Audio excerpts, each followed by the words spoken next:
खेसारी लाल के हसीना गाने पर पवन सिंह के पत्नी का जोरदार रील वीडियो जो है कि बहुत ही तेज़ी से वायरल हो रहा है।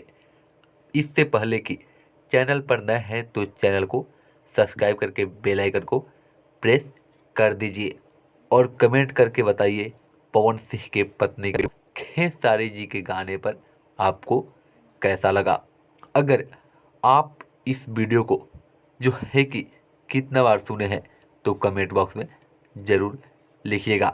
दोस्तों, हसीना गाना जो है कि पूरा 10 मिलियन क्रॉस कर चुका है बहुत ही कम समय में, और ये जो है कि बहुत ही बेहतरीन गाना है।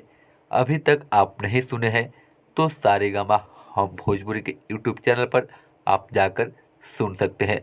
अगर आप सुन लिए तो कमेंट बॉक्स में ज़रूर लिख देना कि आपको ये बवाल वीडियो सॉन्ग कैसा लगा।